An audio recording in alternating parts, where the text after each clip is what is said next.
فلا مضل له ومن يضلل فلا هادي له. اللهم صل على سيدنا محمد وعلى آله وصحبه أجمعين. Amma ba'd. Yang sama-sama kami hormati Bapak Dewan Juri yang arif dan bijaksana, yang sama-sama kami hormati Panitia Pelaksana Dulidos Patkom 9, dan yang sama-sama kami banggakan teman-teman seperjuanganku yang insya Allah dirahmati oleh Allah Subhanahu wa Ta'ala. Apa kabar semua? Apa kabar semua? Apa kabar semua? Semoga kita semua senantiasa dalam keadaan sehat walafiat. Amin ya rabbal alamin. Pada kesempatan kali ini saya akan menyampaikan uraian pidato yang bertema Peradaban Islam di Nusantara.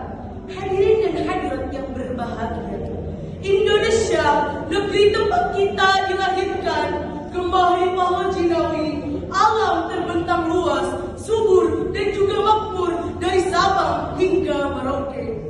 282 juta jiwa lebih, berbeda suku, berbeda budaya, bahkan berbeda keyakinan, tetapi tetaplah sama dalam Bhinneka Tunggal Ika.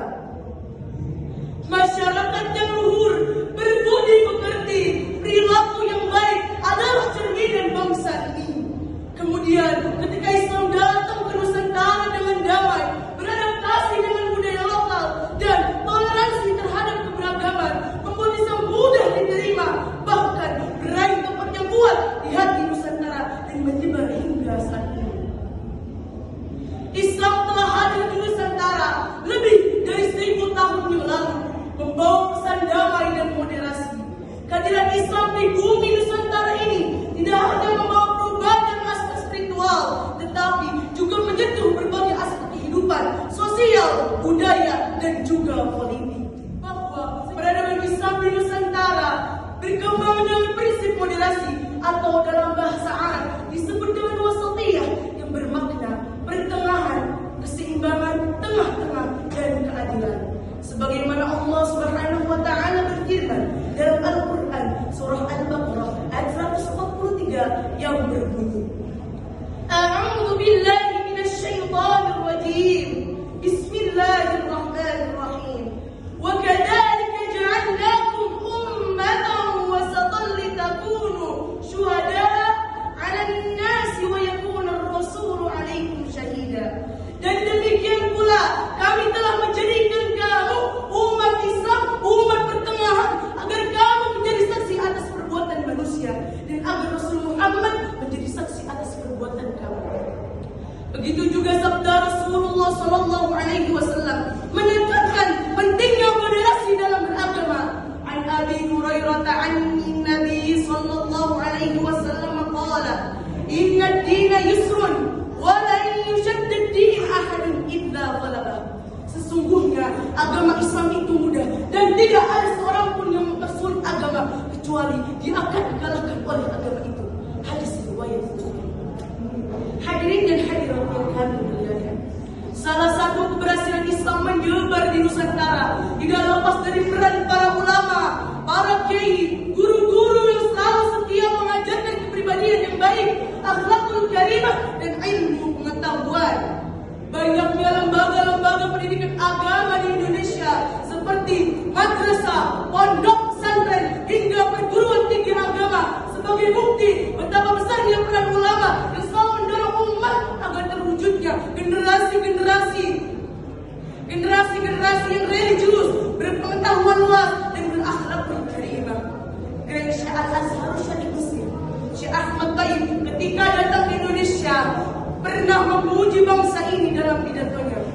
Kemampuan bangsa Indonesia memadukan antara ilmu, iman, dan amal yang telah menjadikan bangsa Indonesia mampu melakukan lompatan-lompatan sehingga menjadi salah satu negara yang termaju di kawasan Asia, bahkan menjadi macan Asia. Begitu juga Indonesia dalam mendirikan Islam sebagai agama untuk membangun kehidupan dunia dan mencapai kebahagiaan ukhrawi Sehingga patut kita syukuri bahwa bangsa ini Allah pilih sebagai negeri di mana Islam berkembang, menyebar luas di Nusantara, bahkan di penjuru Asia. Maka kita sebagai generasi muda saat ini merupakan tumbuhan peradaban Islam di Nusantara, dituntut bukan hanya menguasai ilmu agama secara khusus, namun harus pula menguasai ilmu pengetahuan, sains, dan teknologi agar terciptanya peradaban Islam yang menghantarkan kebahagiaan di dunia maupun di akhirat. Imam Asy-Syafi'i pernah berkata, "Man arada dunya fa'alaihi bil ilmi, wa man arada al-akhirata fa'alaihi bil ilmi, wa man aradahuma fa'alaihi bil ilmi." Barang siapa yang menginginkan kebahagiaan dunia, maka hendaknya dengan ilmu. Dan barang siapa yang menginginkan kebahagiaan akhirat, maka hendaknya dengan ilmu. Dan barang siapa yang menginginkan keduanya, maka hendaknya dengan ilmu. Sebelum saya akhiri, perkenankan saya membawakan sebuah pantun. Jalan-jalan membeli baju, membawa sejadah naik bis tingkat. Zaman semakin maju, ibadah kita harus semakin meningkat. Cukup sekian dari saya, kurang lebihnya mohon maaf. Billahi taufiq wal hidayah.